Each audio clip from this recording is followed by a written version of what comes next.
안녕하세요. 부모 코칭 노트 유선생입니다. 연속해서 수학 이야기 하고 있는데요.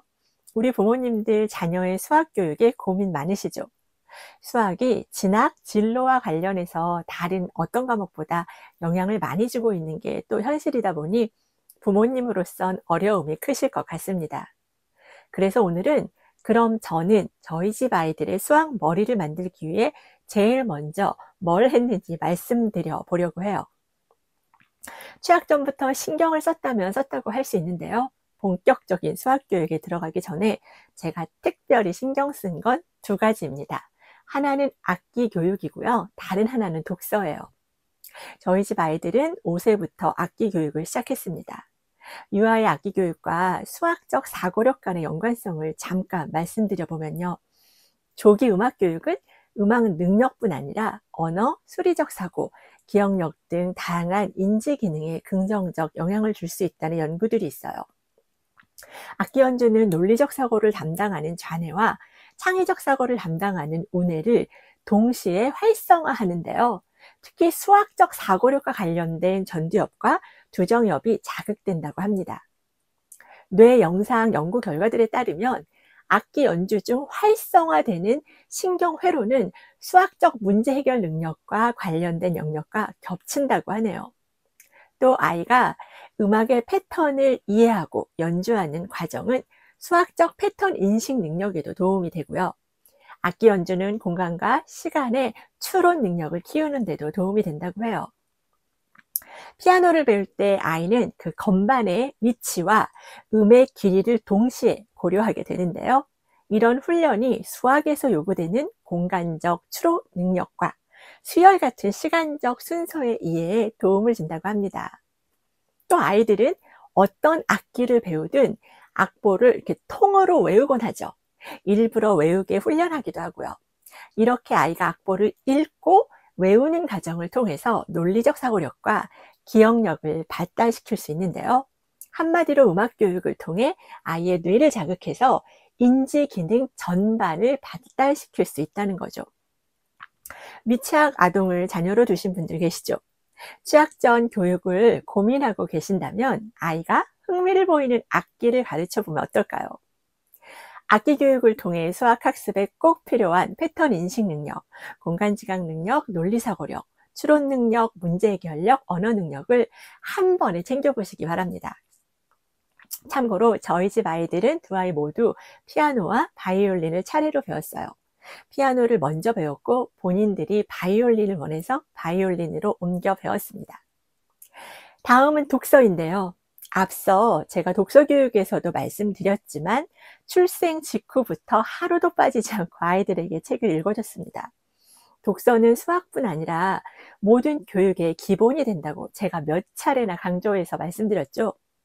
독서의 긍정적 효과는 정말 어마어마합니다. 이미 경험하신 분들 많으실 텐데요.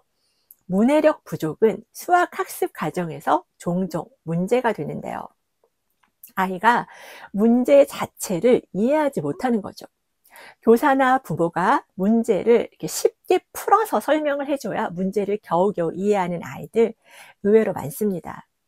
이런 사태에 대한 예방 차원에서라도 미취학 아동에게 수학 학습지 한 장 풀리기보다 책 한 권을 더 읽어주시면 좋을 것 같아요. 유아기 독서와 수학 교육 간의 연관성을 한번 보죠. 먼저 수학의 기초 개념 형성에 도움받을 수 있습니다. 시중에는요, 유아용 수학 동화들이 이미 많이 나와 있고요. 꼭 수학 동화가 아니더라도 그림책을 같이 읽다 보면 숫자, 도형, 패턴, 크기 비교 등 기초 수학 개념을 자연스럽게 접하게 되잖아요. 이때 부모님께서 적절한 질문을 던지면 더 좋겠죠.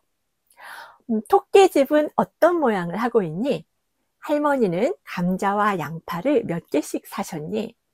또 감자와 양파를 한 바구니에 넣으면 모두 몇 개가 될까? 미정이가 6개의 사과를 3명의 친구들과 사이좋게 똑같이 나눠 먹을 방법은 뭘까? 이런 질문들 던져보세요.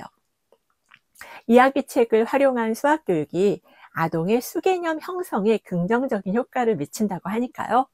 단순 숫자 학습보다 스토리텔링을 활용한 수학적 사고 활동을 많이 계획해 보십시오.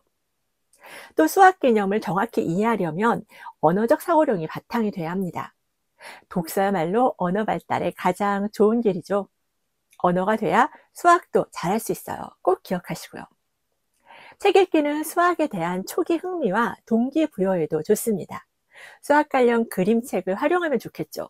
수학 관련 이야기를 들으면서 아직은 부모님이 읽어주시는 경우가 많을 테니까요. 아이는 자연스럽게 수학의 세계에 첫 발을 내딛게 되는 거죠. 수학에 흥미와 관심을 보이게 됩니다. 또 논리적 사고력 발달에도 도움받을 수 있습니다. 책을 읽다 보면 아이는 일어난 사건의 순서와 문제 해결의 과정을 이해하기 위해 노력하게 되는데요. 바로 이러한 논리사고력은 수학적 문제를 해결할 때도 꼭 필요한 능력이죠. 독서로 훈련된 창의성과 상상력, 문제 해결력은 수학 활동에 도움이 됩니다. 창의력과 상상력이 중요한지는 알겠는데 이걸 어떻게 키우나 싶으시죠? 가장 손쉽게 할 수 있는 게 바로 독서예요. 책을 읽어주시면서 아이의 상상력과 창의력을 끌어내보세요. 나중에 수학 문제를 풀 때 창의적 문제 해결 능력으로 연결될 수 있으니까요. 또 좋은 질문도 마음껏 던져보시고요. 책에 제시된 내용만 읽어주지 마시고 부모님의 창의성과 상상력을 발휘해서 다양한 시각에서 문제를 바라볼 수 있도록 질문해 보십시오. 또 이야기의 결론을 읽어주기 전에 주인공은 이 문제를 어떻게 해결할까? 이런 질문 던져볼 수 있겠죠. 책을 다 읽은 뒤에도 만약 여우가 담을 넘지 않았다면 어떻게 됐을까? 이런 질문 던져보세요. 상상력과 창의력이 발휘된 문제 해결 능력을 키울 수 있습니다. 아이와 함께 책을 읽으면서 수학적 사고를 자극하는 활동을 적극적으로 시도해 보는 것도 추천드립니다. 읽은 내용과 연결되는 놀이, 활동을 찾아서 해보면 더 좋겠죠. 예를 들어 도형을 소개한 책을 읽은 다음 같이 외출했을 때 도형을 찾아보는 활동을 해보면 좋을 것 같네요. 자, 오늘은 여기까지이고요. 오늘 방송이 도움이 되셨으면 좋겠습니다. 구독, 좋아요, 알림 설정 부탁드리고 저는 다음 시간에 다시 찾아뵙겠습니다. 모두 평안하십시오.